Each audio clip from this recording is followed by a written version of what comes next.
તો આ હીરો કઈ રીતે બને, વિલેન કઈ રીતે બને, એ પ્રી ડિસાઇડ કઈ રીતે થાય અને એમાંથી આખી સ્ટોરી કઈ રીતે બને? પહેલું તો એ ડિપેન્ડ નથી કરતું કે કોઈ હીરો હોય કે કોઈ હિરોઈન હોય.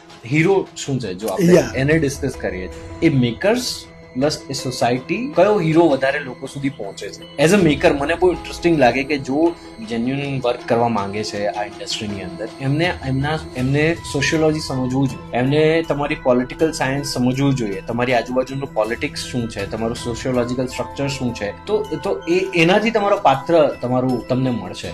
મિડવિલની જેટલી પણ વાતો છે ને, 16મી સદી, 17મી સદી કે 18મી સદી, હીરો જે છે ને યા તો રાજા છે. હવે એમાં કોઈ એક ગુણ એવો આવે, યા તો એની અય્યાશી, યા તો એનો પ્રેમ, યા તો પછી એની કોઈ જીદ જેને લઈ જાય ડાઉનફોલ તરફ. તો હવે તમારો હીરો આખો બદલાઈ ગયો છે. હવે તમારો હીરો એ કલેક્ટિવ લોકોનો હીરો નથી. હીરો એવો વ્યક્તિ છે જે કલેક્ટિવ વિચારનો પડછાયો બને અને જે કલેક્ટિવ માણસ છે, જે નથી કરી શકતો.